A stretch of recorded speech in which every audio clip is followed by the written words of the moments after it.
And good afternoon for some of you. Welcome to Beyond Compliance. My name is Aaron Bolshaw with Safety Chain Software. I'm the moderator of Beyond Compliance. For those that may be joining us for the first time, Beyond Compliance is just a periodic industry update for process manufacturers. Our goal is pretty simple, just bring you insights around the market that shape the way you grow your businesses, deliver quality products to customers, and safeguard all of our brands, all while, of course, improving yields, maximizing productivity, very important. And today we're going back to one of our most popular topics, audits, hugely popular, and we're going to cover some of the mistakes that are still seen on plant floors today. There's still some basics that we're seeing, and we couldn't be happier for Mary Yu to be joining us today. So the webinar series is sponsored by Safety Chain, and so anybody that hasn't heard, we are the #1 plant management platform trusted by over 1,500 manufacturing facilities to improve yield, maximize productivity, and ensure compliance. Now, we're scheduled for about an hour today, but we'll remain flexible. Towards the end of that, we want to hear from you. So everyone's on mute, but if you have questions, use the webinar console on the right hand of your screen to submit questions through the presentations. Again, we'll save time at the end and get to just as many as we can. And to answer everyone's favorite question on the very front here, yes, if you'd like to get the slides and the recording from today, all you have to do is just ask. We'll make sure to follow up with you with those so you can share with your teams. So with that, I would like to introduce our speaker today. Carissa Vaughn is an auditor with Mary Yu NutriSciences, and she's got a ton of experience in the food industry as in roles as senior manager of plant quality assurance, mixed processing supervisor. She's got a Bachelor of Sciences in Dairy and Dairy Production and Manufacturing from South Dakota State University. She and I have been in South Dakota for some parts of our lives in the past. So, Carissa, welcome. Well, thank you for inviting me, and I'm happy to be here and happy to be joining this webinar today. Awesome, great. Yeah, we very happy as well to be with you, and we've got a huge group on the line joining us today, and we've got a really cool body of information to kind of work through. You're going to go through what you're still seeing, right? So why don't you start out, if you would, tell us a little bit about Mary Yu NutriSciences. For those that may not, I couldn't imagine someone doesn't know Mary Yu yet, but why don't you take us through Mary Yu and get us started? All right, well, Mary Yu NutriSciences certification is part of Mary Yu NutriSciences, and we provide auditing services in several recognized schemes. Several of those are GSFI benchmarked, and they include SQF, BRCGS for food, BRCGS for storage and distribution, IFS 6, and FSSC 22000. Very good.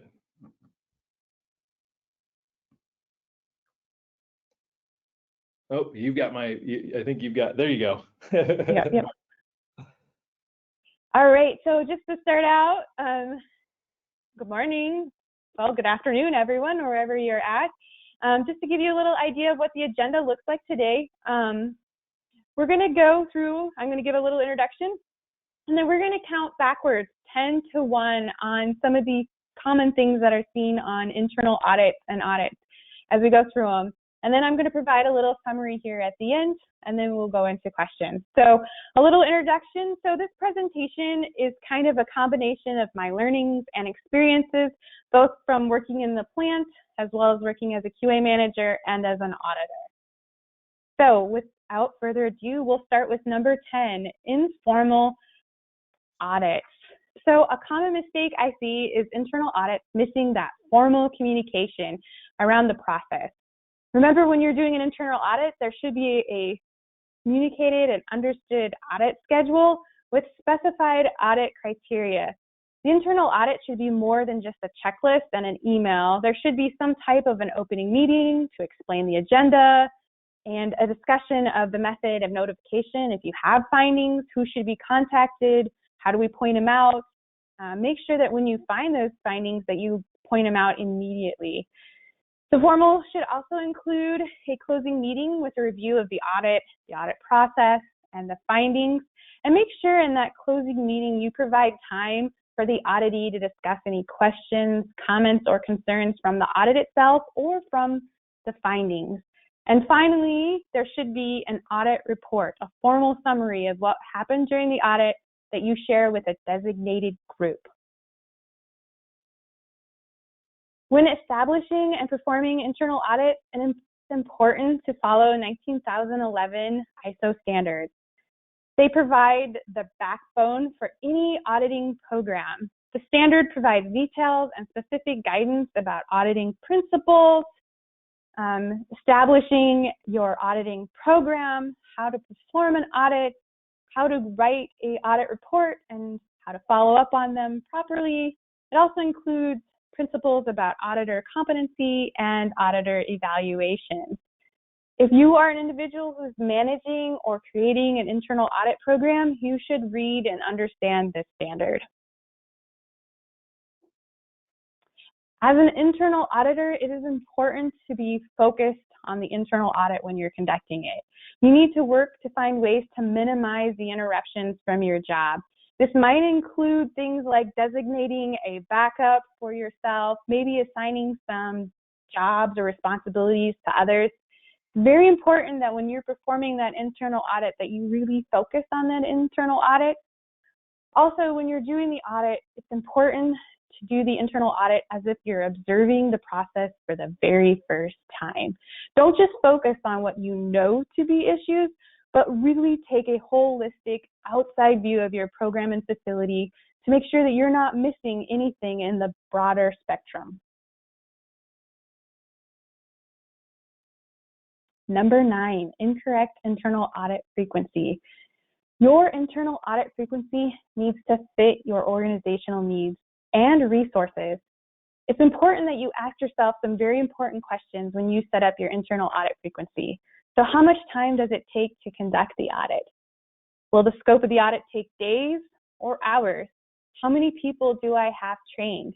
Very important that you have an additional staff trained, approximately 10%, to cover any unforeseen issues that may arise while you're doing your internal audit.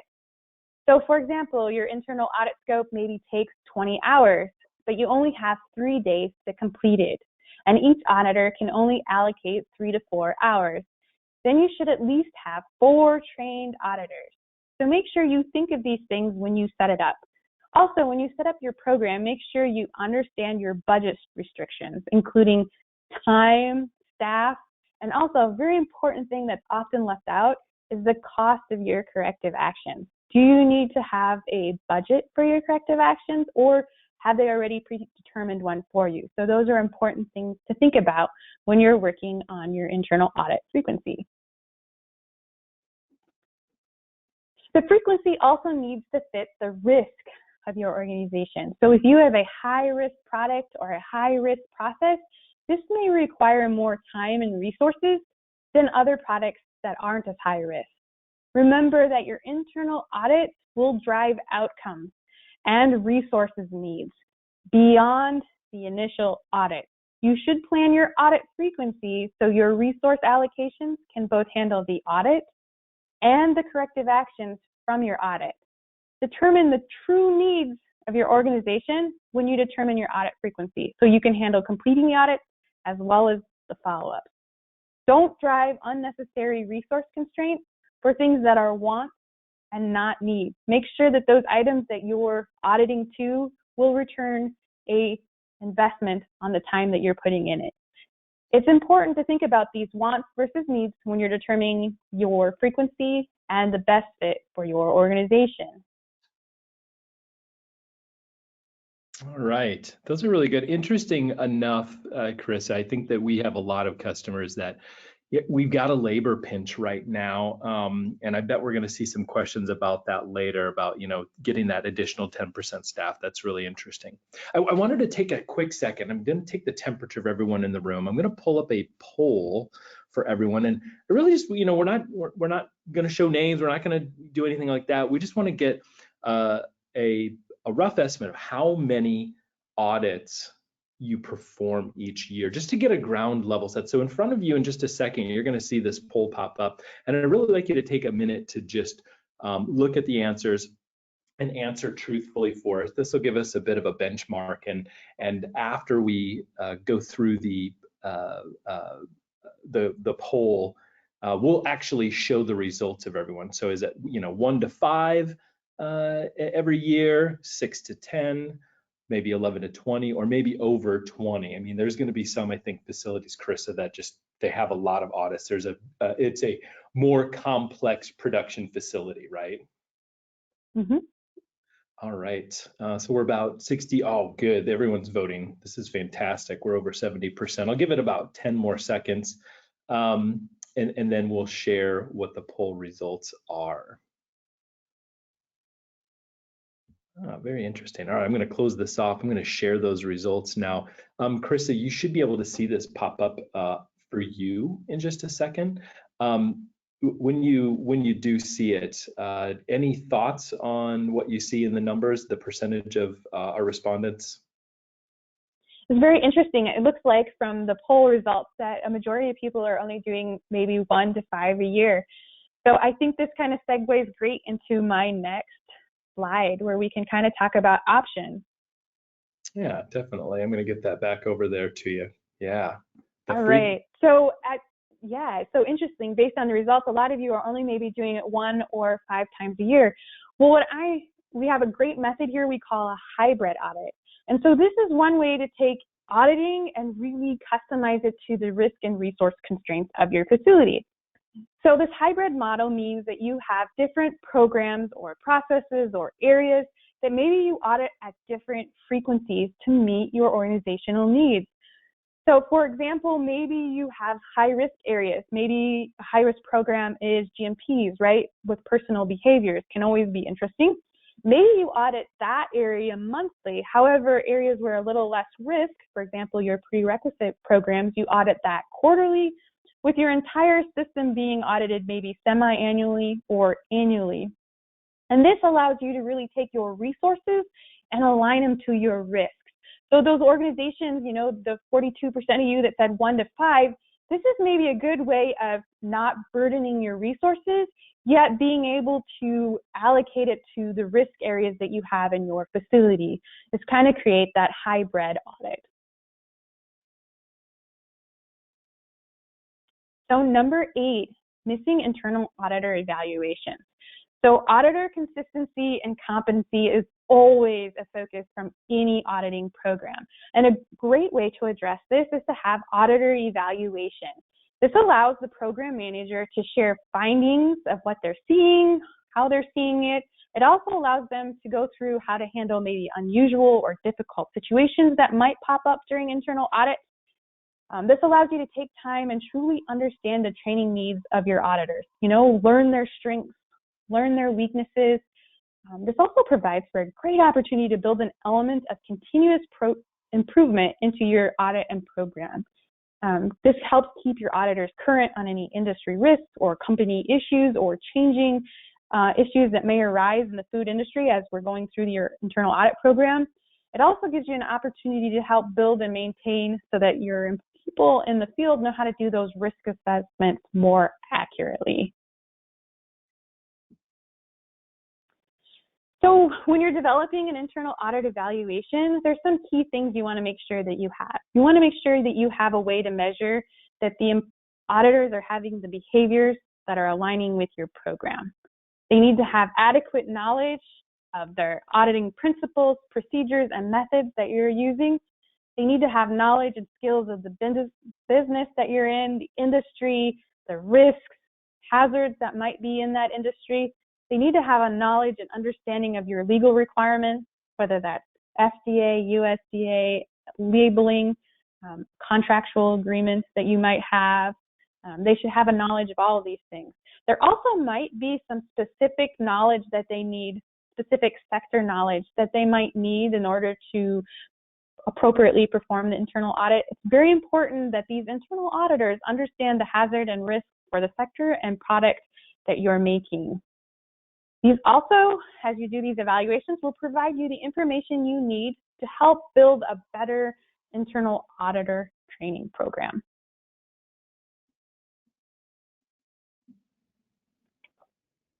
So number 7, missing essential criteria and areas. So when you're developing an internal audit checklist or criteria list, you need to make sure that it includes all the very needed materials. It should include all your regulatory requirements, whether that's labeling requirements, FDA requirements, USDA requirements, FSMA requirements, whatever those regulatory issues they are, they need to be included in your criteria. Your criteria should also include your third-party audit requirements, whether that's a GSFI audit, an SQF audit, what that basis is, maybe it's a different third-party audit, whatever that is, those criteria should be included in your internal audit program. And an important thing that often gets forgotten, but is very important, is those very specific customer and co-manufacturing requirements. These customers and co-manufacturing people may provide you with specifications or contract requirements.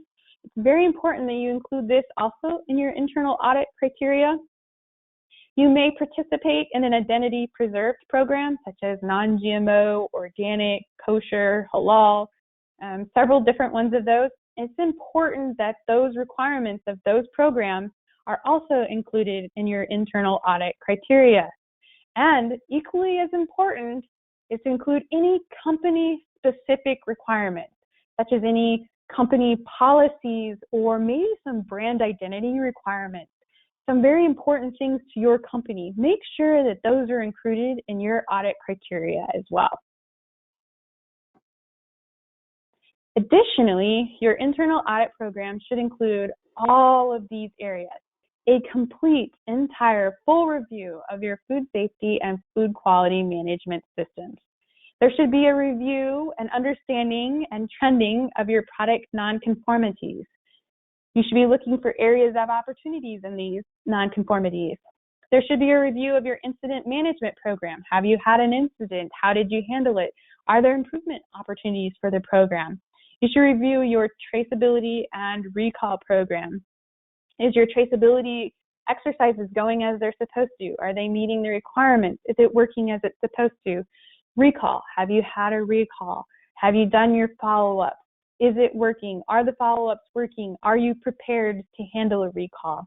The other areas that you need to include are sanitation, hygiene, and this includes both GMPs of your facility as well as your personnel, all of your processing areas, the exterior of your facility, your shipping, receiving, storage, and all your outlying areas. It's very important that when you do this internal audit, you look at more than just the normal processing rooms. Make sure you're including all of those outlying areas to your facility as well.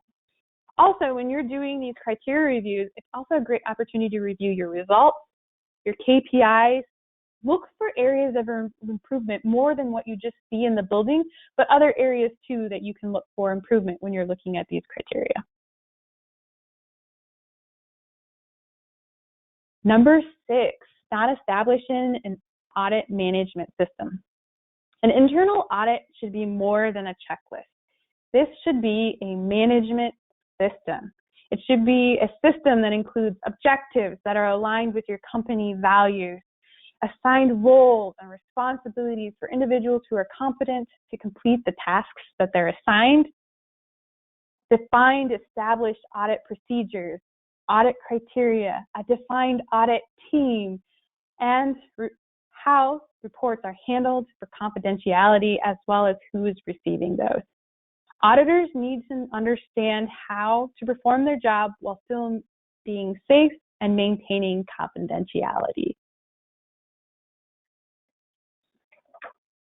An audit management system should include more than just audits. It should include reporting systems. Maybe you're sharing those results, those findings, tracking, trending those results. Maybe there's certain KPIs that you're trying to improve. Those KPIs should be included in this audit management system. You should do an annual review of your audit management system. You should ask yourself some key questions when you're doing this review. Is it working? Is it still relevant?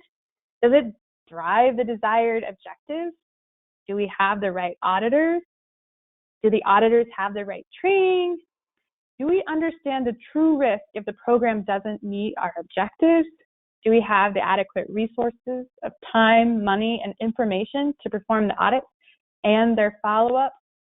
It's truly important that when you do this system review that you understand what is working and what is not working, and that you look for areas to drive improvements into your program. Look for those areas where you have definite areas for improvement. And you should be doing this every year so that you can build a better audit management system. Those are great reminders. It's so fun to hear you talk about these things. Some of the concepts are pretty basic, but I think that they're so frequently overlooked, right? This is exactly what we're hoping to get. I've got another poll for everyone, Carissa. So I wanted to just kind of understand in this process that you're talking about, right? And we're just going to do a quick what best describes question to everyone. So this will launch on your screens in just a second. It does take GoToWebinar just a couple of extra seconds to launch these things, but when it pops up, we're going to give you kind of a scale, right? Are you using paper, pens, email to kind of get the job done and then provide that information? Are you using maybe some big binders, right? We've all seen those huge binders on the plant floor, or maybe stored in the back somewhere. Have you switched? Are you doing more electronic, like Word documents, spreadsheets, things of that nature?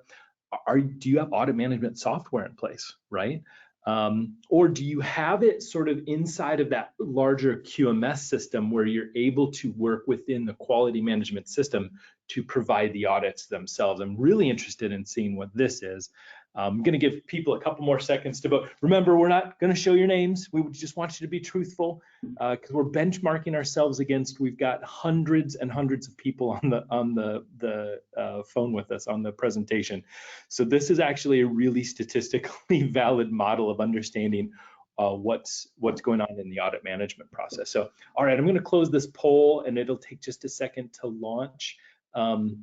Carissa, share results here. Again, it's just a little bit of a lag time between GoToWebinar, but I'd love to get your just sort of overarching thoughts when this comes up onto your screen here. And this was a multi-select, right? Like, so you could pick maybe one or more, one or two. What are your thoughts here?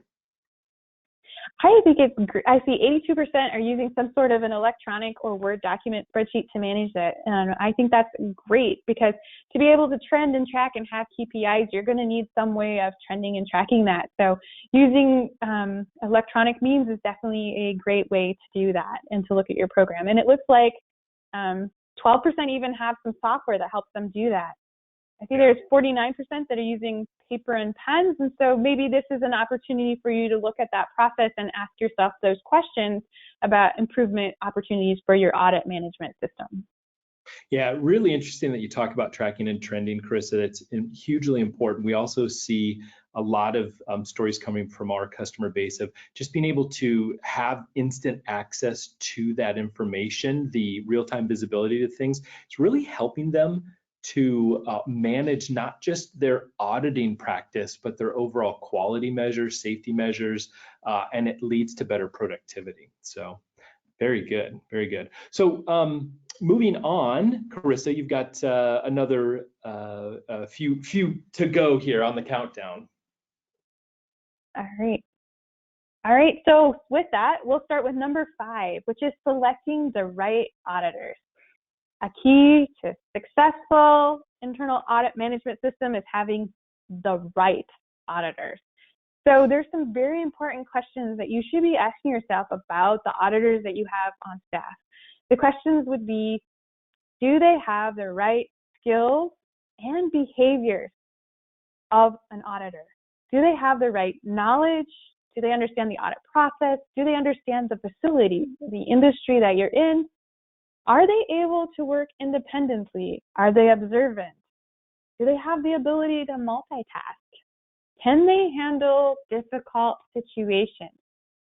Can they handle times and confrontations? These are all very important things when you think about selecting the right auditor. If at any point any of these questions you answered might be no, then you should definitely look at your internal audit training program. And we'll talk about this here in a couple slides, but really these are important keys that the auditors need to have for your internal audit program. So auditors should also act with integrity, professionalism, impartiality, be ethical, diligent, and honest. They should be able to report truthful, accurate information with the ability to make sound, reasonable judgment. So you need to think about this when you think about the right auditors. They need to make sure they don't have any bias or personal gain. They don't take bribes, and that they truly, truly are looking for the right things that you're trying to get out of your internal audit program. Internal auditors should keep information confidential. They need to be able to work independently and provide evidence-based conclusions. They should be able to use a risk-based approach based on your audit objectives.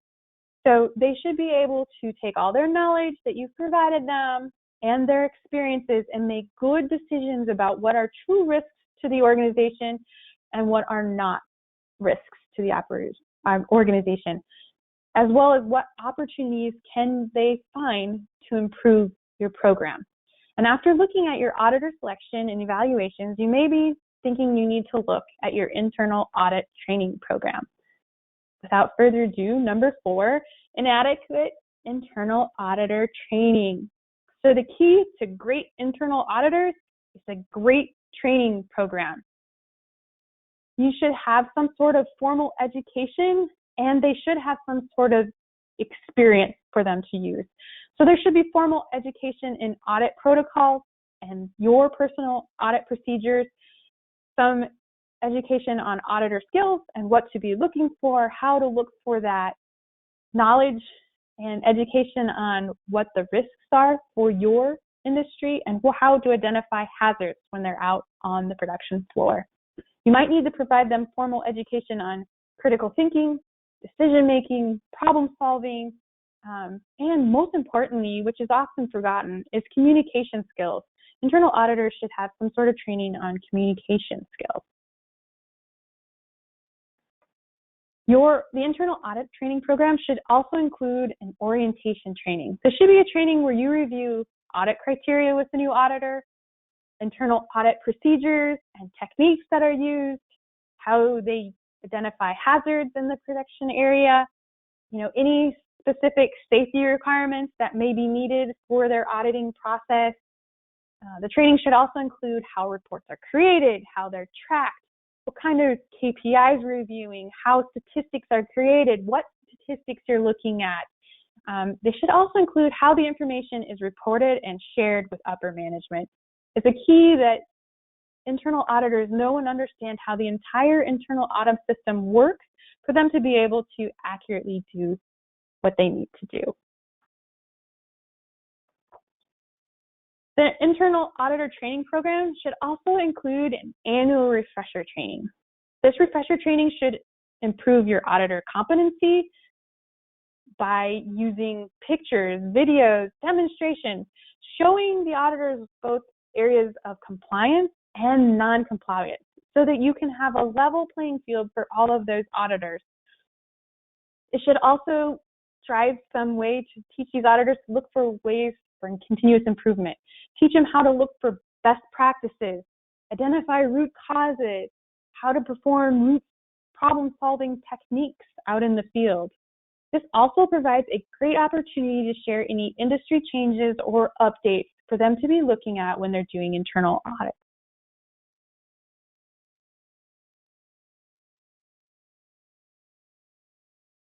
Number 3, ineffective corrective action plans. We kind of alluded to this earlier in the presentation, but internal audits will drive a large amount of corrective action, and making sure that you have effective corrective action plans is very important. And an effective internal audit management system is not just completing and reporting the internal audit, but it's also completing the follow-up and corrective actions that come from the audit. So the most important thing is to do a root cause analysis first, right? Understand all the multiple root causes for the issues that you saw. This root cause analysis should identify all the potential corrective actions. And then as you look at the corrective actions, you should perform a cost-benefit analysis to define which ones are most cost-effective to do. And we'll discuss this in the next slide. When you identify these corrective actions, you need to identify which ones are long-term and which ones are short-term. You may have a need on findings to do both a long-term action and a short-term action. Make sure you understand what that looks like. It's important when you identify them that you identify all the areas that need corrective actions. So for example, if in your internal audit you found maybe a tool that was out of place in a sanitation room. Well, think of it bigger than just in the sanitation room. Is it out of place in the production room or the quality lab? Think about all the areas that may need this corrective action as well. And the most important thing when you look at corrective action, make sure that you assign ownership to each action item. If you don't have an owner for the action item, the potential of it getting completed is very small. So it is very important to assign that owner and make sure that they know that it is assigned to them and what timeline they have to complete that action. So now we'll talk about a cost-benefit analysis. And this is done to determine how well your action will work out. So it's designed to do two purposes: determine what is a sound investment or decision, and provide a basis to compare different projects. It involves comparing both the total expected cost of the option and the total expected benefit of the option.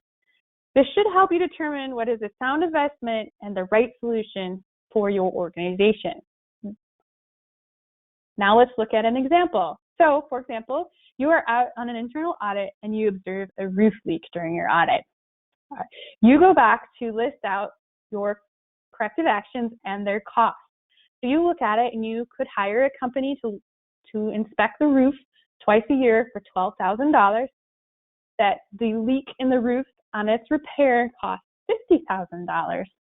But the mitigation or the cost benefit is saving $1 million of an undetected roof leak that could cause a product recall, right? So you want to make sure that you're weighing out both the cost of what it takes to do the preventative action and what cost it's mitigating or preventing from becoming that. And then provide these in a nice summary of information to your senior leadership. So when they make that decision on what they're going to do, that they have all the facts and they make the right decision for your organization.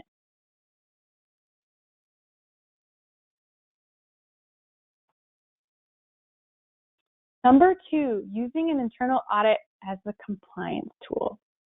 So many organizations view an internal audit program as a compliance tool. I'm challenging each and every one of you on the call today to look at it differently. Look at it like a continuous improvement tool. Look at your internal audit program differently. Look for opportunities to drive continuous improvement. Look at the KPIs you use. Look at the trends you see in your KPIs. Look at how you could align your internal audit program with the desired KPI trends you're looking for. Look at your industry trends. What do you see coming on the horizon? What facts do you see coming? Customize your internal audit criteria checklist to match those industry trends. Or maybe those industry trends require you to update your auditor training. Maybe there's specific areas they need to look for. Maybe there's a recall in your industry and it brings to light some things you hadn't thought of. Look at those things and make sure that your management program, including your training and your criteria, address these areas. And most importantly, make sure that your internal audit program really works to address your facility's risk, right? It's all about risk and reward. Make sure you customize that internal audit tool to drive the behaviors and risk reduction that you are looking for with your company. When you develop an internal audit program, make sure that it works for your organization. This may require you to develop that customized checklist of things that you're looking for your organization, and probably some very highly customized training for your auditors. But like I said, I challenge you to go back and to make these changes to your internal audit management program. The other thing an internal audit management program allows you to do is engage your frontline employees. So when you're out on the production floor doing observations or looking at different criteria, walk up to the frontline employees, talk to them, ask them about areas of concern. What do they see as concerns? Do they have food safety concerns? Do they have food quality concerns? Ask them for improvement ideas. If you see concerns, ask them for possible solutions. Get the frontline employees involved in the process. This is a great opportunity to allow your internal audit program to foster and encourage your food safety and food quality culture. Not only will it engage your culture, but it will drive engagement with your employees. So think again about your internal audit program bigger than just compliance. And the number one thing is not reporting the positives. So a key to driving a truly successful internal auditing system is not only reporting just the findings, but the positives too. Internal audits are a great way to call attention to best practices that should be shared with the entire organization. This is your opportunity to share the good things that are happening with your organization. So the important things when you're sharing this is teaching your auditors what to look for, what does it mean. Make sure that these best practices align with your company vision and values. Make sure your auditors truly understand what exceeding expectation looks like. Include this in your training, in your audit criteria, and most importantly, also share how you're going to report these wow items, right? Like the auditor goes out and goes, wow. Share how these should be incorporated into those reports so that they can share the good things that they're seeing as well. Best practices should be included in your reporting system and process. And this includes both your formal report at the end as well as your closing meeting. This gives that internal auditor a means of providing positive information for the auditee. It is not only a good experience for the auditee, but also for the auditor to provide that good feeling, positive information that they found. Reporting and sharing these best practices can really drive continuous improvement throughout your organization. It can drive engagement in the program. Now people see that you're bringing to light good things, positive things, and it allows them to become more involved in your internal audit management system and becomes more involved in the internal audit process together. So if those frontline employees came to you with a concern and now you address it and you have a best practice that you can share, that really will drive that engagement into your program. And not only that, but you can really drive that culture of improvement, of continuous improvement. How do I look at this process, procedure, facility, and make it better? So I challenge you to go out and look at the positives as well when you're doing your internal auditing. So kind of now, we've gone through all 10. You've got all kinds of information that you've received today. So now I'm going to go through and summarize those things we talked about today. So in summary, we talked about 10 ways you can improve your internal audit program, like formalizing your internal audit process. Make sure that you're doing opening and closing meetings, that you're sharing those important information with the auditee, that your audit frequency is based on your organization and your risk, that you use your audit frequency to help make improvements and handle your corrective actions appropriately. Conduct internal audit evaluations. Conduct internal auditor evaluations. Understand where your training needs are. Make sure that all your audit criteria is included in your audit program. Are you making sure that everything that you need to capture in that program is included in that program? Establish an internal audit management system.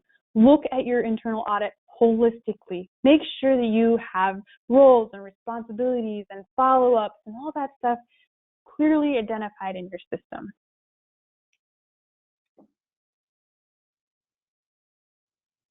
Making sure that you've selected the right auditors, right? We talked about this, making sure that they have the right behaviors, skills, and knowledge that you need for those auditors to do an effective internal audit.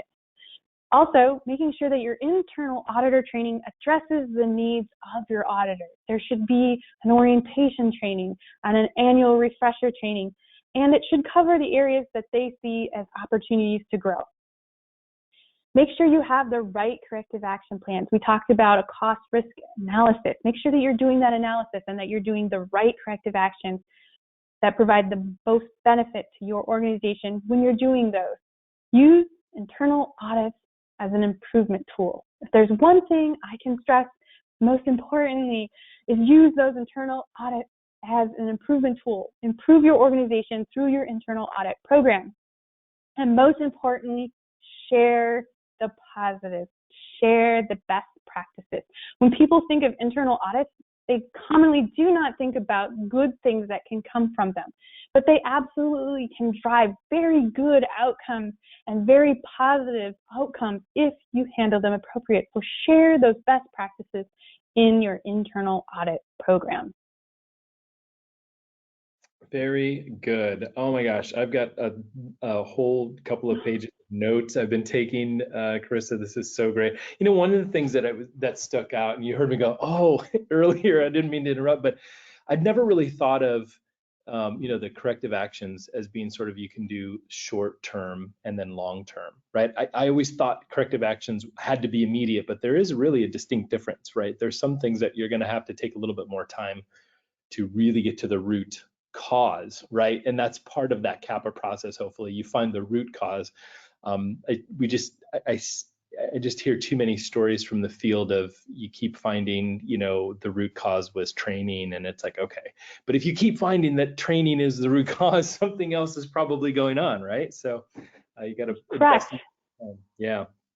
So we've got just to like the go ahead, please.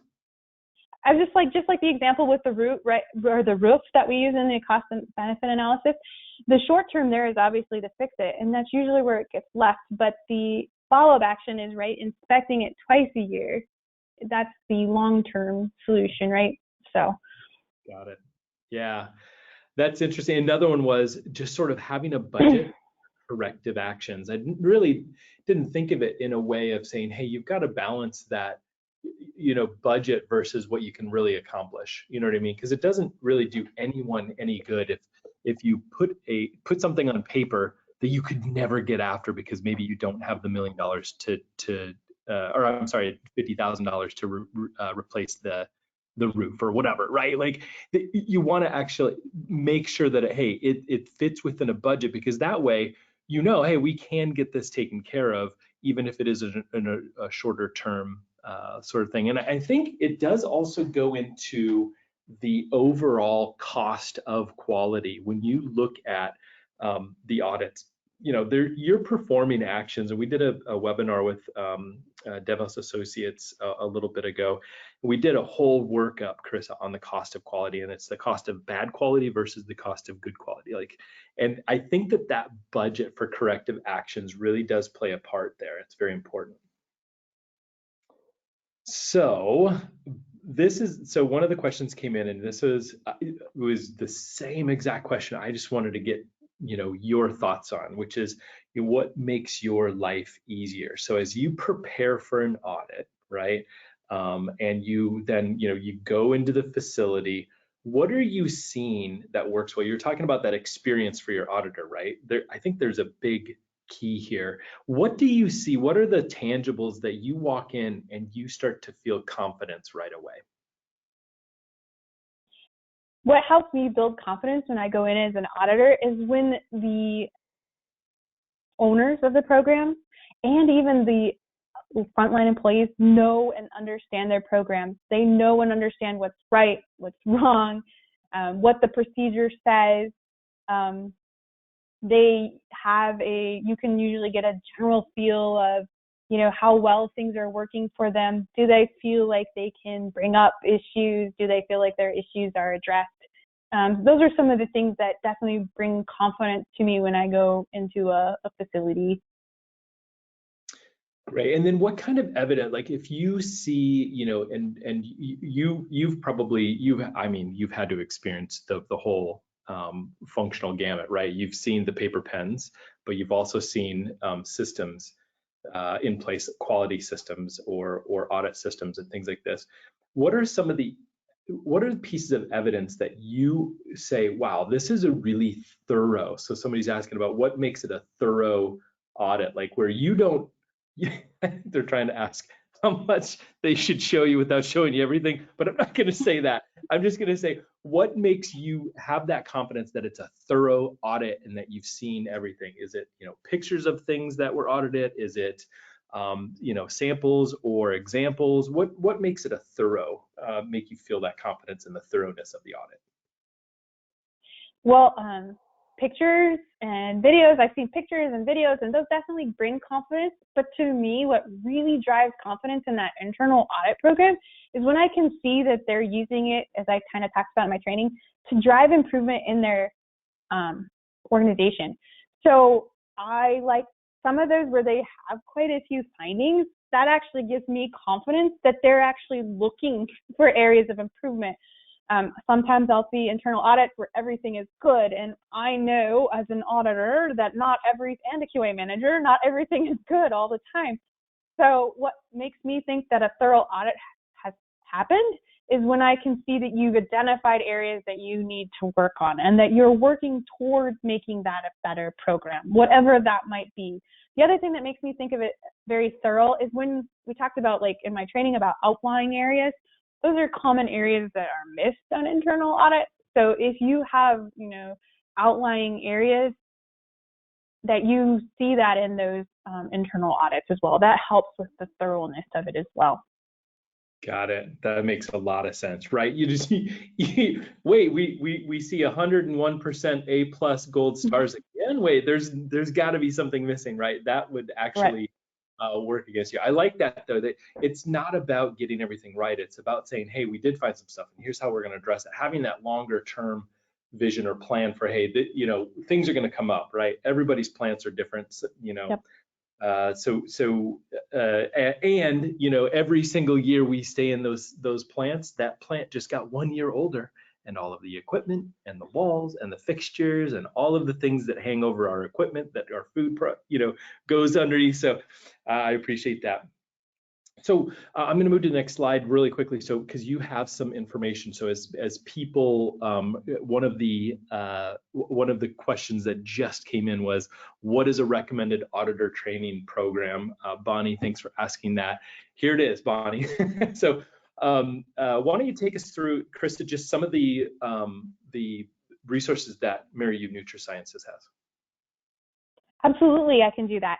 So MaryU NutriSciences has a large amount of training. We offer an online training for introduction to internal auditing, where we go more in depth to the information that you saw today. It's a 1-hour overview that can be included in your internal auditing program as training. It also includes how to set up your program. We also offer several public, on-site, and customized trainings. So we offer the courses Internal Auditing in a Food Plant and Auditing Internal and Supplier Systems.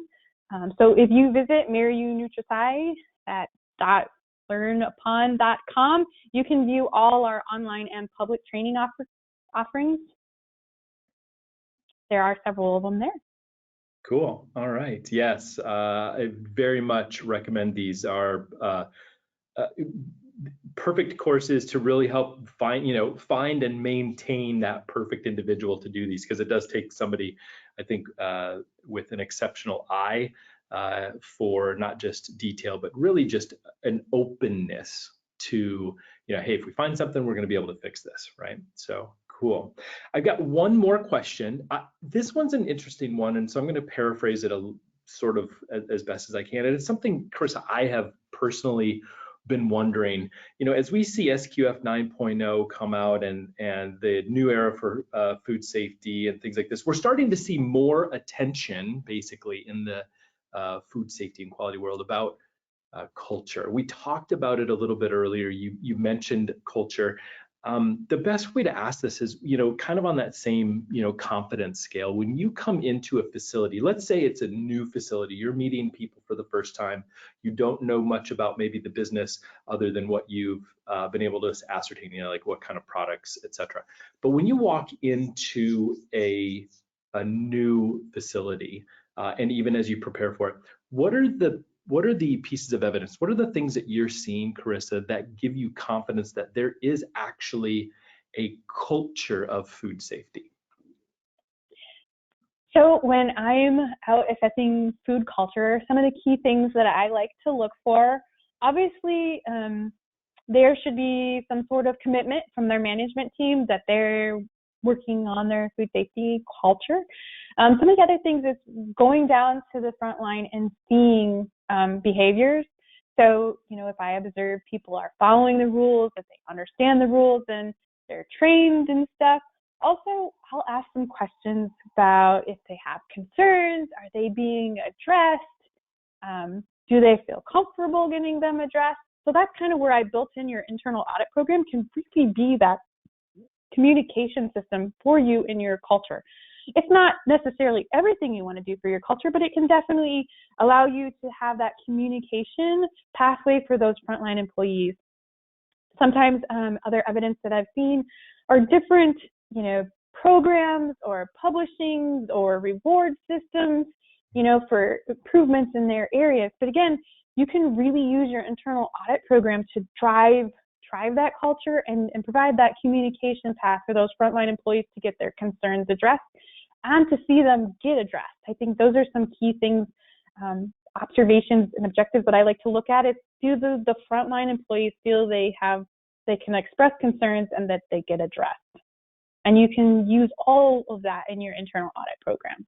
That's fantastic. That's a really simple way to provide that evidence, which is, boy, if you just were to go up as an auditor, let's say you're doing an internal audit, really, depending on who's working on the line, you should be able to go up to anyone and just say, hey, what would you do? Would you know what to do if you saw something, right?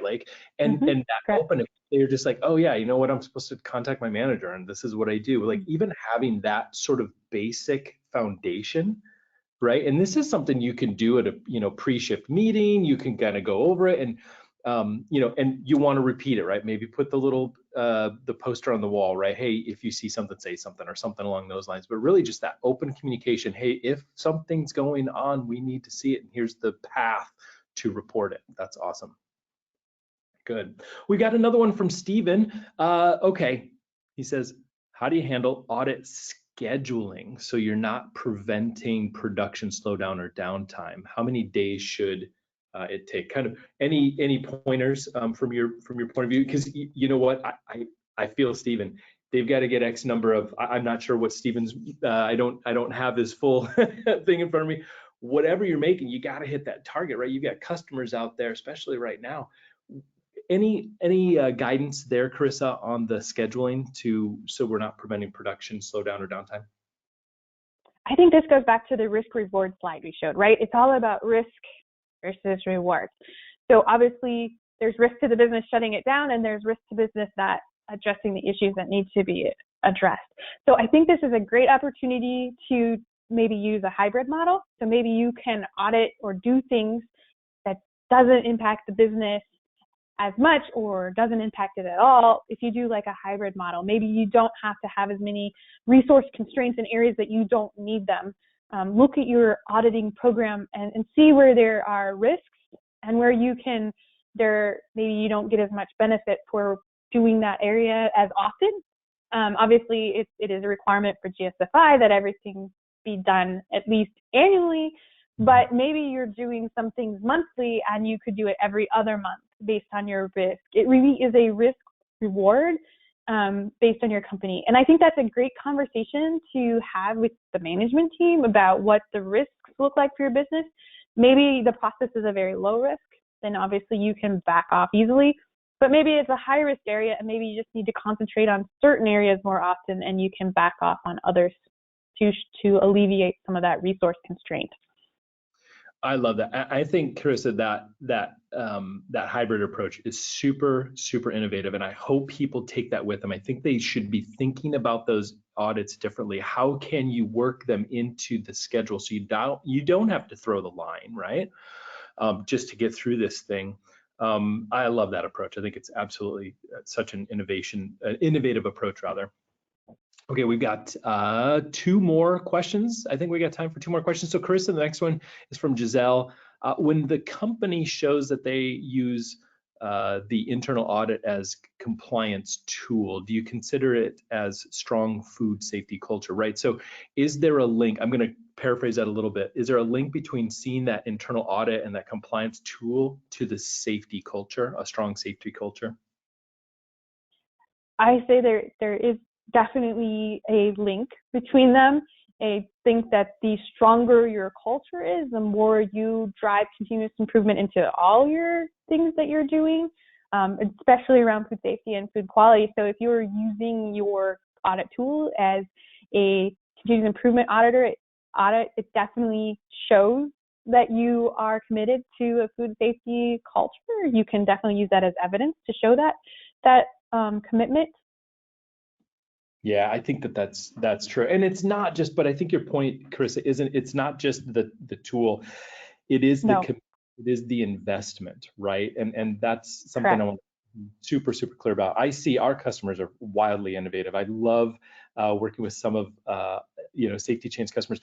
They often, you'll see just on their homepage to their website, whether they're co-manning, co-packing, whatever it is, right? You'll sometimes see that culture right on their homepage, and you'll see some outliers of saying, hey, we stand for this food safety culture is real. We want to make sure we've got that safe food, but also quality. And when you start to see that, you actually can start to improve margins if you're in maybe a commodity side, right? So there's a lot to it, but I really see that, even on a web page, no kidding, Carissa, you can start to see, oh, these guys are serious. So we've got one more. And it's per SQF edition 9. Not sure if you can talk to this or not. So I'll just kind of roll through it. Per SQF edition 9 is requiring preventative actions. What would be the difference between corrective and preventive? So as we talk about our example, so go back to the roof example. So let's use that one.